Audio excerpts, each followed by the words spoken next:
If you've ever thought, I just need to fix what's wrong with me, you're not alone.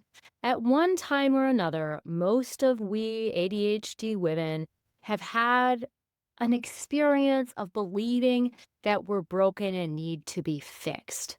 And sure, some of that societal messages, and some of it is just the nature of living with ADHD in a society not designed for us. But here's the truth, there's nothing wrong with you that you need to fix. Healing isn't about becoming acceptable, it's about becoming you, layer by layer, in your own timing, with more compassion than you've ever been given before.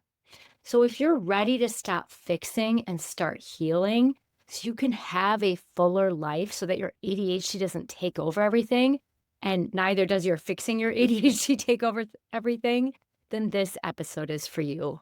Be sure to listen. Welcome to the Self-Loved ADHD Woman's Way podcast. I'm your host, Jen Barnes. If you're an ADHD woman entrepreneur, ADHD adjacent, or ADHD-ish, you've come to the right place. We'll dive deep into the unique challenges you face, from the inner turmoil to the outer obstacles. We'll blend neuroscience, IFS, and somatic healing, and explore practical strategies to help you navigate the world of entrepreneurship with ADHD with greater ease and effectiveness. I'm glad you're here. Hey, it's Jen. I'm so glad you're here. So many of us go into healing thinking, if I can just fix what's wrong with me, I'll finally feel okay. But what if healing was never about fixing? What if it's about becoming more of who you truly are, layer by layer? So I have gone through many of these layers of myself, and for sure, the first ones I thought were about fixing me, when in reality, that's not really what needed to happen. And maybe that layer would have been less painful and shorter had I understood the assignment. But having gone through these layers, I can tell you that I know I'm in one right now. Layer of healing has presented itself over the past several months. And you've probably, if you subscribe to my email club or listen to my podcast, you've probably heard me talk about how I've been teetering on the edge of burnout. And yeah, I didn't end up getting burned out, thankfully.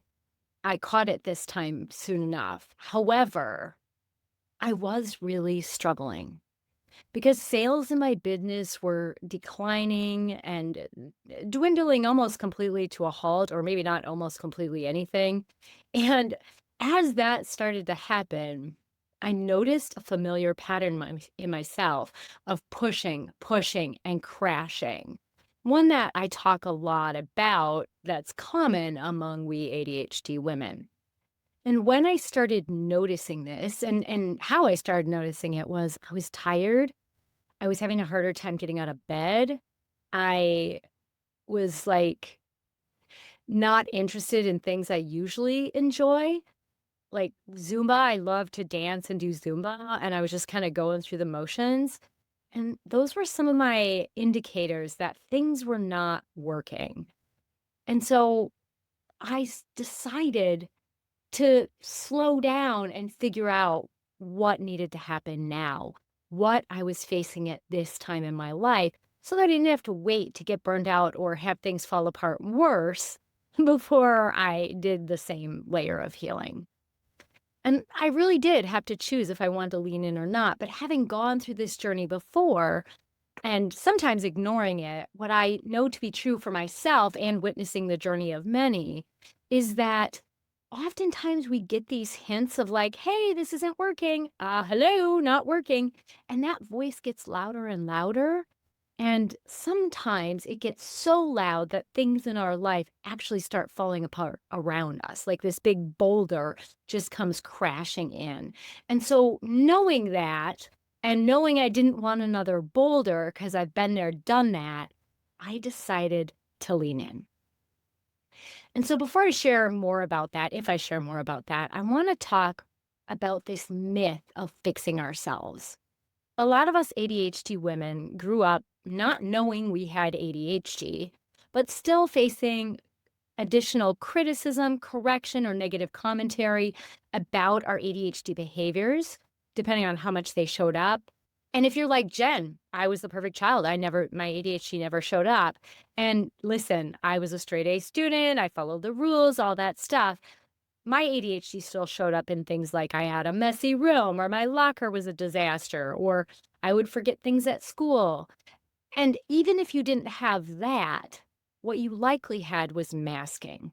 A lot of us masked our ADHD symptoms subconsciously, of course. Like a younger part of us was like, I'm not going to let this out. That doesn't feel like a good idea. And whether it was we initially got some criticism or correction or negative commentary ourselves and didn't want to keep receiving that, or we saw others around us, which was certainly my experience, getting in trouble for things that we maybe would have done also, we figured out how to mask.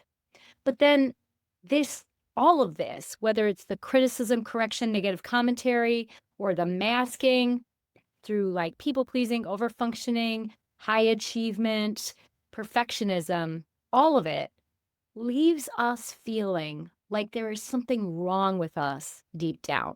Like we're doing it wrong. We're not being the way that people need to be in society. We often carry this unspoken rule. If I just try hard enough, maybe I won't be wrong or even bad anymore. Maybe I'll finally get my shit together. But healing doesn't come from trying harder to be acceptable or liked. It comes from softening towards ourselves. So I've been thinking a lot about becoming. I am part of a Unitarian Universalist community, which is, I can't say the word church yet because my upbringing, like that word is just hard for me, but it technically is a church, but it's a lovely community of people coming together to be spiritual and fight for social justice and all the things that align with my values. And I have the opportunity this Sunday, actually, but by the time this airs, this would have been the past Sunday, to talk about something to the congregation because our reverend takes some breaks during the summer. And people suggested talking about like that moment in your life that changed everything for you. And as I reflected on that, I was like, there's just not one moment. I mean, sure, yes, each moment changed everything for me. But kind of like The Midnight Library by Matthew Haig, if you read it or not, which if you haven't read it, I suppose I should let you in on it. There's this library of infinite number of books for this woman whose library it is, that each book represents a little choice that she did differently, and that would have changed her world. And so really in a lot of ways, that's what I was thinking about when I decided to share about, like, there isn't just one moment that changes our lives. It's a series of moments, and some of them are big and some of them are small. And as part of that, healing is not linear, it's more cyclical and layered. Growth opportunities tend to repeat themselves because they're gentle invitations, especially initially trying to get us to accept them, seeing where things maybe aren't working as well. Not that we're broken, but just that what we're doing isn't effective for where we're at this point in our life. And then eventually, these invitations become gentle nudges and then all out pushes to pay attention to the growth opportunities. And these layers each give us a chance to choose ourselves again and again, to meet old wounds with new compassion. And I want to talk about this a little more, but I want to say, like, when these layers come up, it's not that you didn't heal right the first time. You just reached a new depth where more love and safety are possible. So, something I notice working with people for over 25 years in the field of mental health is that people bounce in and out, and even I bounce in and out of healing practices and therapy or coaching because sometimes we get to a place where we're like, okay, yeah, this is all right. Things are flowing. Great. Awesome. And then we hit another layer. We hit another block in the road that says, what you're doing isn't working. And I if you follow me at all, you know that I'm trained in internal family systems, IFS. And so from an IFS lens, we tend to have these parts that are helping us navigate the world when things don't feel 100% safe or when there's concerns that the past is going to repeat itself. And so a lot of times these layers are us noticing different parts that have been doing things a certain way that worked for a while and when it first started happening, like when we first started doing that, but now it just no longer aligns. And so we have these moments where we get to choose like, okay, this isn't working, and usually those moments are very uncomfortable. And what I've learned in my 51 years on the planet, which I should probably say I've especially learned in the, I don't know what, 26 years since I first went to therapy, is that we don't have to pay attention to those moments, but that those opportunities are just going to keep presenting themselves. So we might as well. So over and over, I have stepped into another layer and recognizing that that discomfort, that pain is there for a reason. I've learned to greet the discomfort and pain with, I don't know if excitement is the right word, but maybe gratitude that, like, oh, okay, here's another layer, another way we can grow, which for me is meaningful because I truly believe the reason we are here on this planet is to learn and grow. I truly believe our souls came here to learn and grow in some way. And so each layer gives us that opportunity to do that. So instead of being like, well, shit. I mean, there is a part of me sometimes that said that, that's like, I don't want to have to work through this right now. But this most recent time, it's been a very different kind of approach where I've noticed this layer bubbling up.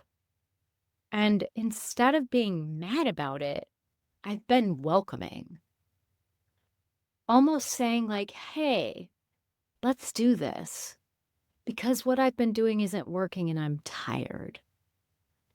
And so I'm not going to say that this has been a comfortable few months for me.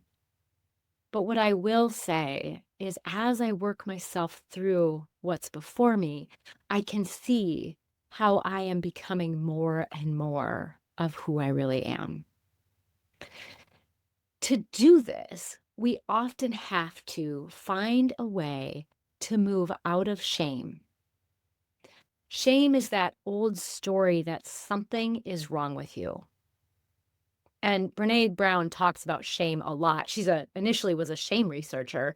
I think she researches all kinds of things now. At least that's my observation.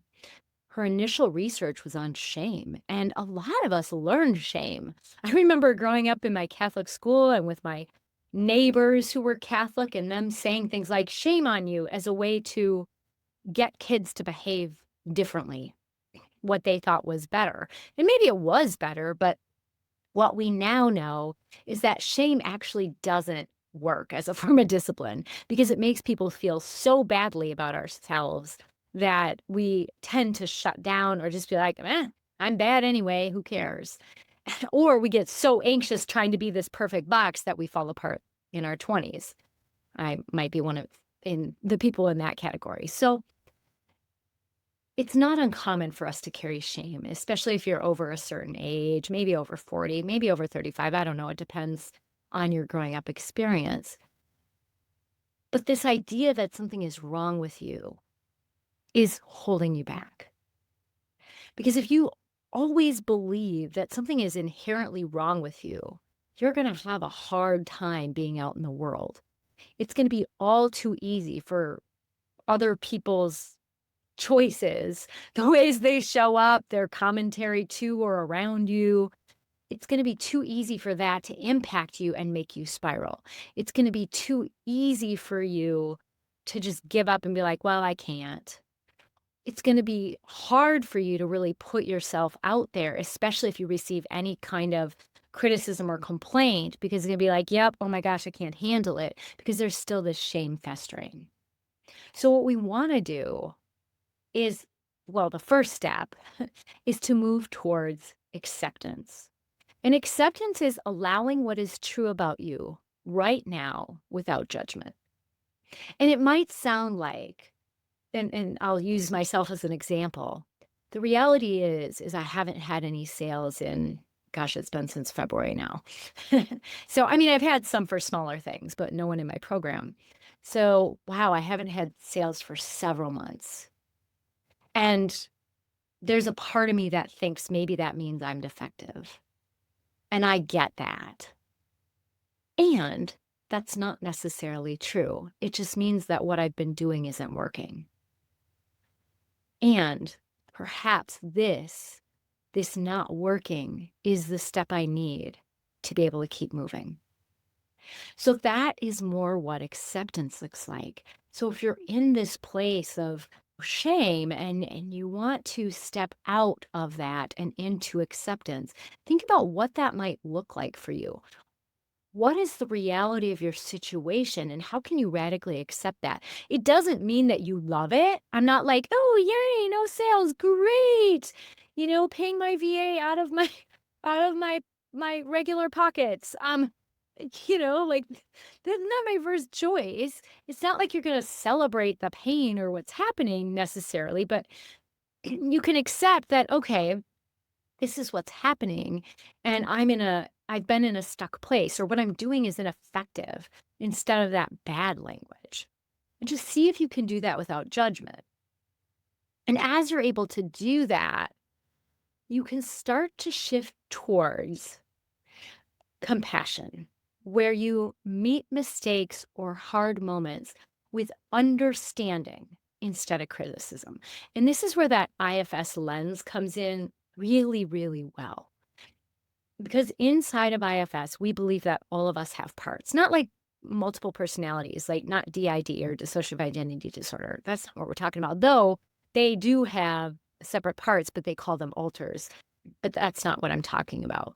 We all have parts of us that have different responsibilities. And some of those responsibilities are more extreme based on what they've been through.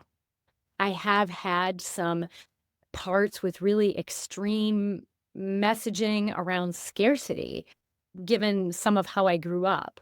And so then there's this cycle with money I can get into where it's like, I can't spend money on anything except things I absolutely need to live and breathe.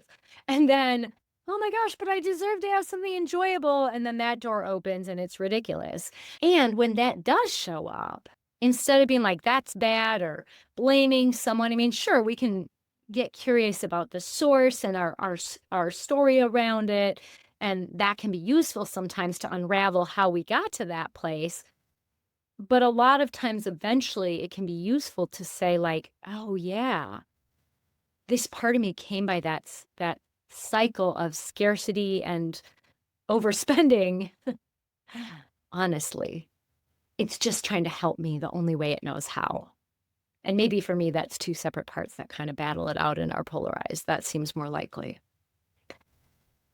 But that's meeting them with compassion because all of our parts, and if you don't believe in parts, everything you've done has in some way, deep down, been a way to try and help yourself in the moment. Now, I'm not saying it was always effective or looking back, things you're proud of, but chances are in each and every moment, you're doing the best you know how with the inner and outer resources you have, given the circumstances at the time. And that can be a tricky thing for people to accept.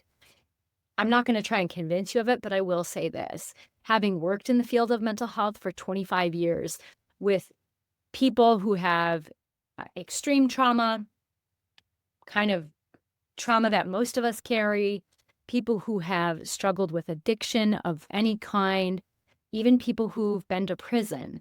As I've worked with all kinds of people, people who've lost their kids for child protection reasons, all kinds of people, what I notice, and this might seem unbelievable, But as I lean in and get curious and help them get curious about what led to the decisions they made at the time, they really were doing the best they knew how at the time, the best they could get themselves to do, even if they had thoughts about how to do it differently.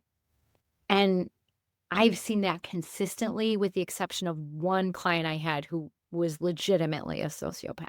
That's a different scenario, but that's a very small percentage of the population. And so chances are, if you're listening to this, you're probably not a sociopath because usually you wouldn't vibe with me, but you never know.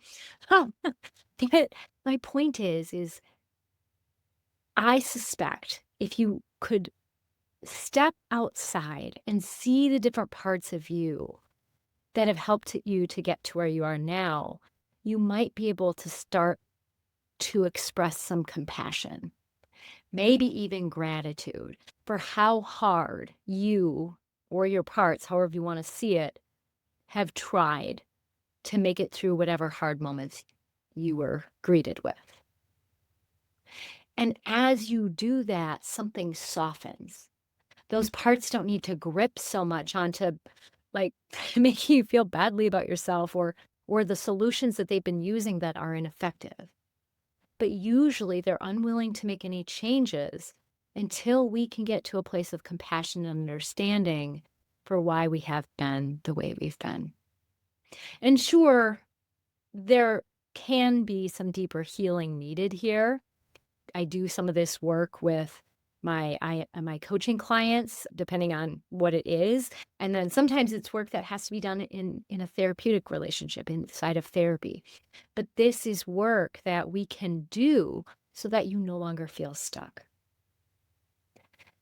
The next piece, as you're able to have more and more compassion, is stepping into love, treating yourself with the tenderness that you've always deserved. And if you're like, "Oh, no, no," you have a part of you going, "I don't deserve tenderness. What are you talking about? I'm an asshole."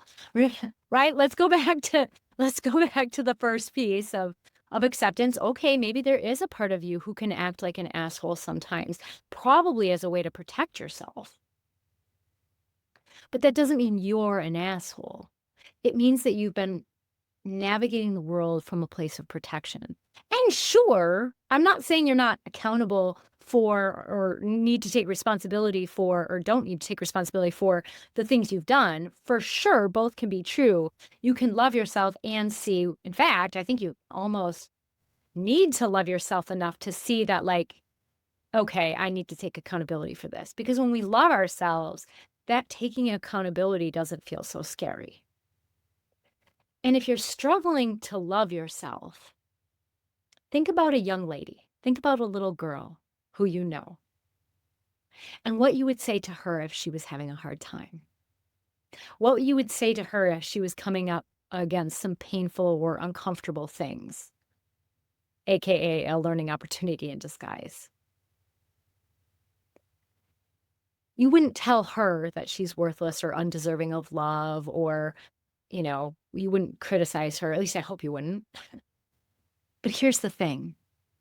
You are that little girl too. You are all the parts of you that you've ever been. And so it's important that you treat yourself with that same tenderness. I will tell you, when I first entered therapy, I was probably one of the most self-critical people on the planet. I don't know if that's true, but it was the 90s. I think a lot of us were. But I remember my first therapist would tell me, she would call it going to beat up. And she'd say, "Oh, you're going to beat up again. You're going to beat up again." Because I would go to this place where I was beating myself up. And this was long before I knew anything about IFS. This was the 90s. IFS wasn't even widely used yet. And I would beat myself up so intensely. And that was one of the first things I had to overcome because I really couldn't do much else. I couldn't do much more healing until I learned to stop beating myself up, to let go of the shame. That shame that I don't know if any of you were raised Catholic, but was definitely fueled through the messaging of Catholic school and even church experiences. So I will tell you, it is not an easy path. but it was worthwhile because I did that work early enough so that I consistently learned how to be kinder to myself, even before I knew about having different parts doing it. And if you're like, how do I even start that? How do I even begin to greet yourself with that kindness? Well, here's an idea. When you do something that isn't your first choice or that you're not particularly proud of or you're upset that you did, you could try one of these things. So sometimes what I'll say is, whoops a daisies. That's not how I wanted that to happen, or that's not how I wanted that to go, or that's not what I wanted to do. Somehow, whoopsie daisies is just enough gentleness that you're not shaming yourself, but you're also like, oh, that's not what I wanted to do or have happen. Or even, well, that's not my most favorite moment of myself. Or that's not my first choice for how I would have handled that. Just even tweaking some of the ways you talk to yourself is a beautiful way to start to open up layers of healing. And I want to circle back to this because you're not behind. A lot of my ADHD clients feel like they're behind and they're not growing fast enough, which, hey, we actually come by super honestly because while we're developing, we actually are social emotionally about 3 years behind our same aged peers. But then we catch up throughout adulthood. But a lot of us feel behind. And I want you to know you're not behind. You're not broken. You are becoming more of who you are. And you get to choose this journey one layer at a time. And this will happen again and again. I've had so many layers of becoming in my life, whether it was my divorce, learning that actuarial science, like the exams was just too much for me. It was not something I could do with my ADHD. I didn't know that was why, but it was I just felt like too much at the time. Like I said, my divorce, or in my 30s, I lost all my friends, which sounds awful, and it was as awful as it sounds, but it actually was a needed experience to teach me like, "Hey, you're not being a good friend." So that I learned how to be a better friend. And that paved the way because I chose that layer. I chose that way of becoming. That led to the way to some of the most amazing friendships I could only have imagined at the time. These true soul sisters where we have each other's back and we can laugh and cry together and heal together. All of these things are necessary to get to where we are. So instead of seeing as like, oh, I messed up in that point in my life, or oh, that was a bad point, that was bad. What if we shift the narrative and say, all these things made you who you are now? And had you chose a different path, everything would be different. And maybe that would be better and maybe not. But where you are now is where you are. And from this point, you can continue to heal and grow and become from a place of not only acceptance, but compassion and love. If you're wanting to do some of this work, I want to let you know, without any pressure at all, that I created a journal book experience. And it's part journal book, part gift, because I think I shared this on the podcast, so I don't know that I want to go too much into it, but I received this thank you gift that was a box with all this cool, like crystals and stuff like that in it. And it felt so special and like such a caring thing. And so I wanted to create that for you on this journey of greater compassion and love for yourself, greater kindness towards yourself. So that, yes, it is a journal book, there's stuff to read and then journal prompts throughout that are really coaching focused. There's nervous system regulation work in there, and everything comes from an IFS lens as well as a trauma sensitive lens. But at the same time, I created a ritual just for you, women like you and me, using some of the items that I hand selected that come in the keepsake box. So if you're like, yeah, Jen, you know what? I am ready for this healing and I am excited to do some deeper work, but I'm not quite ready to invest in coaching with you yet. This would be a nice first step. And even if it's your only step with me. So it's for sale right now, and I'll put the link in the description. And if it calls to, you're welcome to check it out or share it with someone else who might enjoy it. And I encourage you to ask yourself right now, what's one small layer of you who's waiting for compassion today? How might you give that? Thank you for being here. If you're not following or subscribed already, I would love it if you followed and subscribed. And if you got something meaningful out of this podcast, please like and share for other ADHD women, because as you do that, you help support my work so I can keep doing podcasts and YouTube videos and the like to keep helping people like us. Thanks again for being here. Take care.